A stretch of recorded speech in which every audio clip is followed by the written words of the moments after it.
All right, hello everyone. This is Steven Schinder of Yesshift, going live in a bit of my schedule where I'm able to talk about a couple things or a few things, I guess.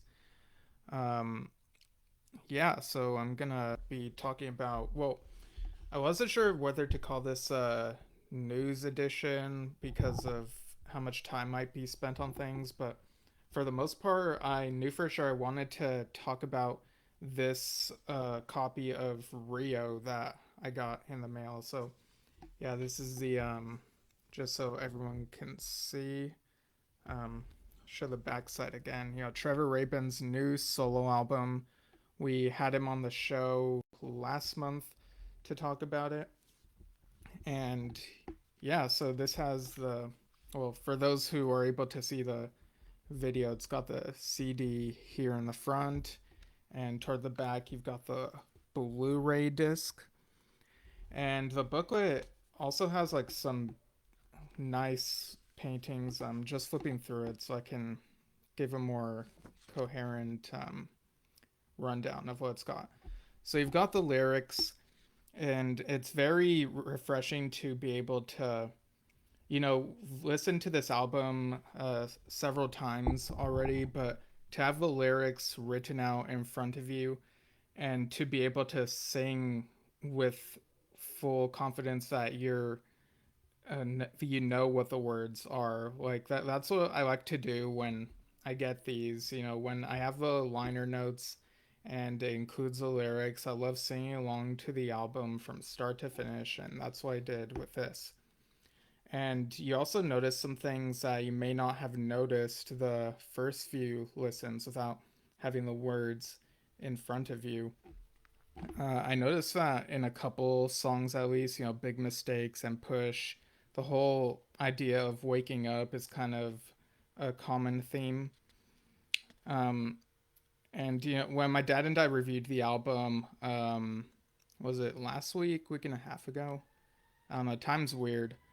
But yeah, we talked about how some of the songs have these deeper meanings, and so some of that becomes like, if you didn't already know, maybe becomes a bit more clear when you read the lyrics.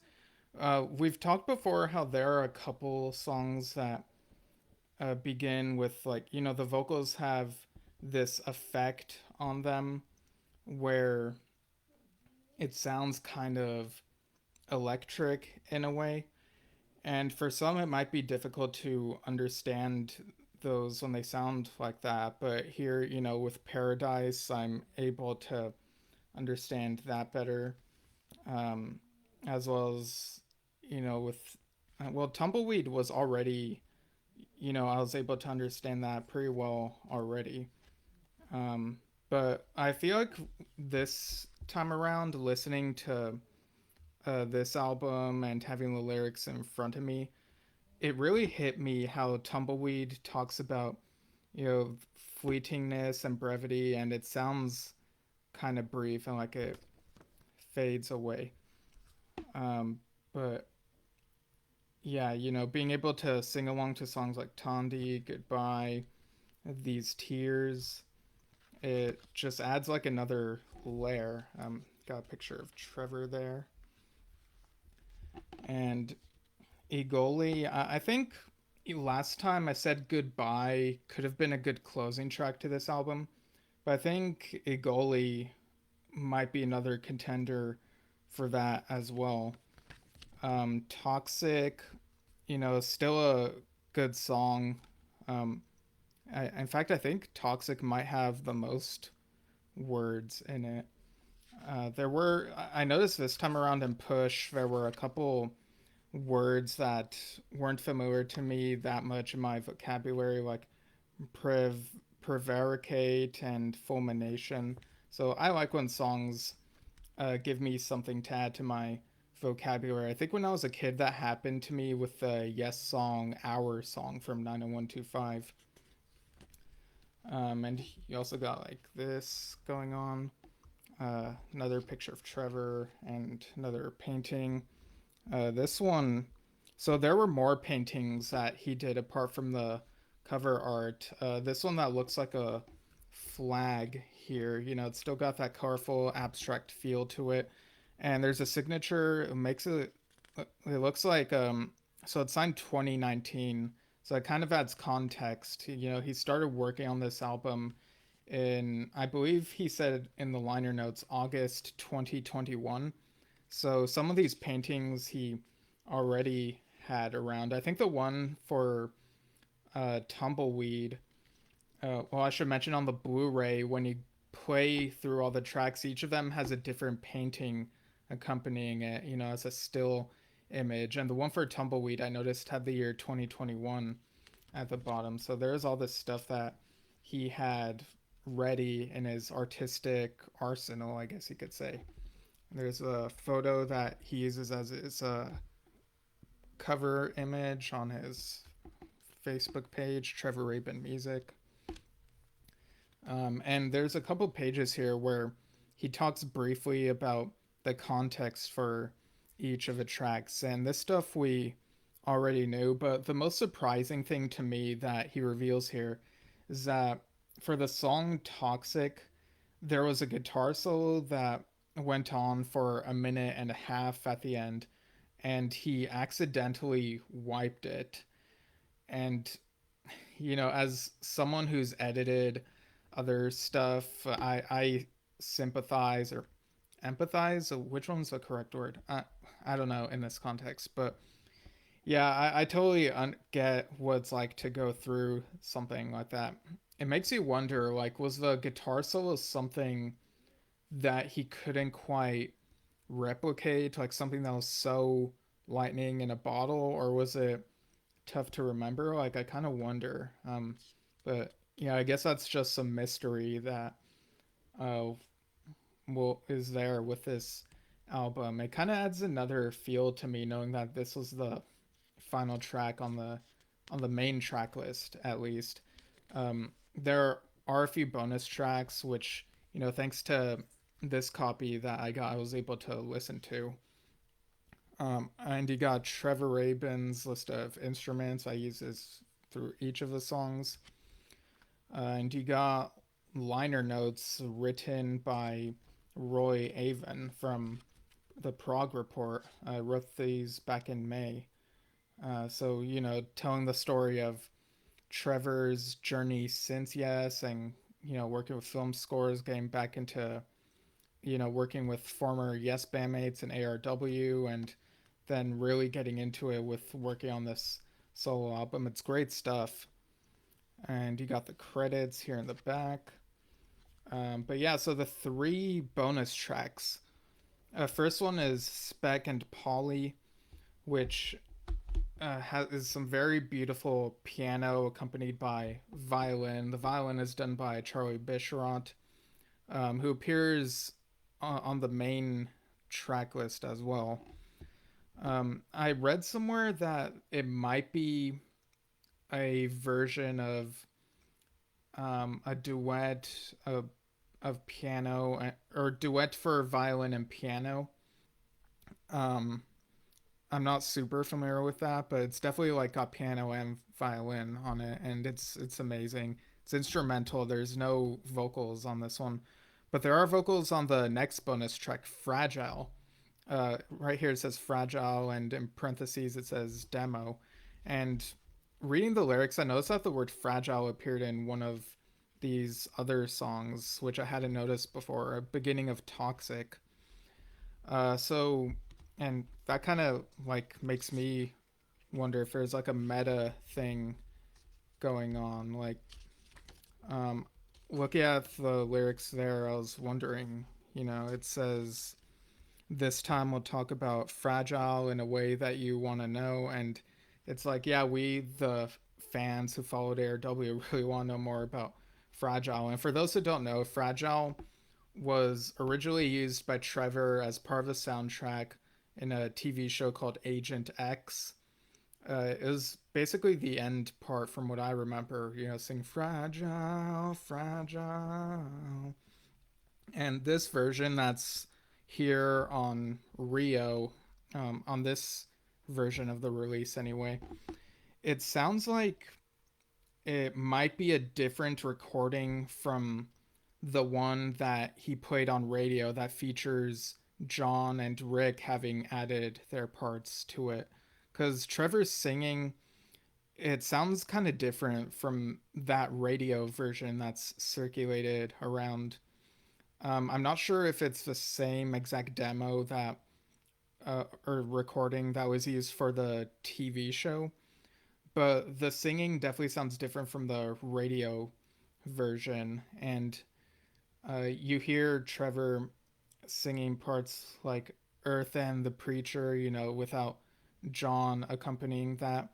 I used to think on the radio version, the ARW version, that it sounds like Earth is the Preacher.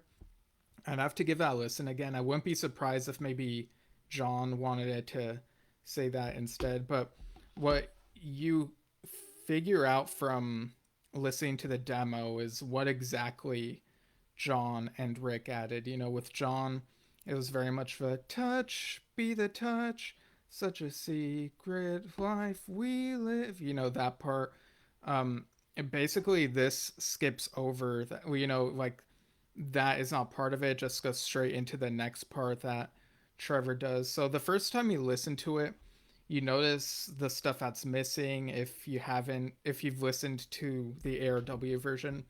But the second time around, I think by that point it feels like its own thing. It feels more cohesive, and I'm not thinking as much about the ARW ness that it's missing, if that makes sense. And then we have Georgia, which apparently is a cover of the Ray Charles song. There's some great guitar on this. It's instrumental again.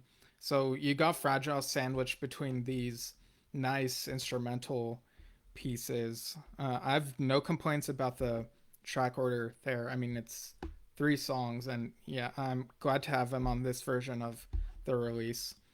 The Blu-ray, you can also choose a couple audio options. There's 5.1 surround sound and 24-bit high-res stereo. And yeah, I'm really happy to like have this in my hand, be able to feel it and turn around and stuff. It's very nice. I really love the look and feel of this. Yeah, I definitely recommend that. I knew I needed to get this one because of the bonus tracks, and I'm very satisfied with it. Rio is, the more I listen to it, the more I appreciate it. I already appreciate it before, but you notice new things, especially when you have like this in front of you. I also like the rhino painting that's used for Tandy. Was it in here? I think it's. Yeah, I think it's like in the liner notes. Yeah, but it's kind of small here. But on the Blu-ray, you can see it like very, very big, a big frame. So that's my little review of Rio. A little update, including the bonus tracks. While we're at it, and while I have the time, I'd like to mention another bit of news that came out regarding another Yes guitarist, the current and uh, I guess you consider classic guitarist of Yes. He and Trevor were different eras and both brought great things, but yeah. So this came from, where did I read this bit of news? Okay, yeah, I think I read this on Louder Sound. So Steve Howe to release second Motif collection in November. And I'm just going to read what it says here. So, second volume of his Motif collection, Motif Volume 2. It's going to be released through his own House Sound label on November 24th. And it says here, following on from 2008's Motif, Volume 2 also sees Howe recording new acoustic guitar pieces and revisiting some favorites from his back catalog, including new version of Yes's Mood for a Day from Fragile and his own popular Beginnings, the title track from Howe's 75 debut solo album. And there's a quote from him here saying, "The Motif idea pulls together my solo guitar writing and performances, combining new tunes and refreshed and revisited studio performances of other tunes. My solo guitar tunes combine country picking with classical guitar pieces that have broader influences, jazz, rock, flamenco, and folk. They've all been absorbed in my approach to writing and playing. It's 15 years since Volume 1 was released, so it's delightful to announce the release of Motif Volume 2. Again, I present some new tunes and further explore pulling the selection together to present a clear focus on all things solo guitar. I record these myself onto a hard drive and then work on selecting takes and giving the sound some due consideration. Assembling the running order and then the final mastering means it's on to the sleeve information and design. Soon it's a wrap and you're holding it in your hand." So it says here Motif Volume 2 will be released on black vinyl in a gatefold sleeve limited to 500 copies, as well as CD, and on digital and in Dolby Atmos formats. You can see the artwork and tracklist. Okay, so I'll include this link in the show notes for this. But yeah, 15-year gap, that's quite amazing. Like, that's been that long. It's actually kind of scary that it's been that long. Like, I think back to 2008, and that's when I was getting into all these other prog artists. Speaking of which, November 24th, that's also when the Yes album Super Deluxe Edition comes out, as I've mentioned previously. And also when the John Wetton An Extraordinary Life collection is coming out. I believe that was 7 discs, if I remember correctly. But yeah, there will be a review of that sometime next month in November when we're able to talk about that.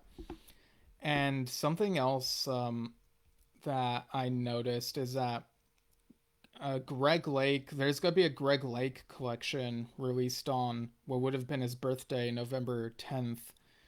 So this is Greg Lake Magical, the Solo Years CD box set. And I see that this is on cherryred.co.uk and burningshed.com. So this is a 7 CD set presented in 10 by 10 box, a 68 page book. Collection of solo albums written and recorded by Lake, along with rare tracks and live recordings that cover his time with ELP, King Crimson, and beyond. The collection is presented with a 68-page book containing many never-before-seen photos taken directly from the Lake family archive.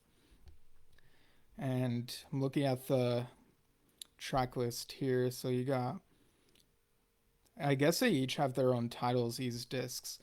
Disc 1 says Greg Lake, Disc 2 Maneuvers, Disc 3 From the Underground Volume 1, an official Greg Lake bootleg.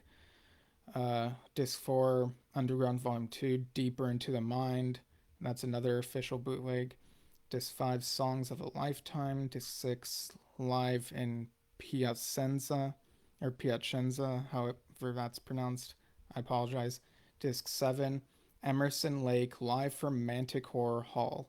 Okay, so this will be a nice way to delve into his career if you're not super familiar, or even if you are familiar, just revisit some of that stuff.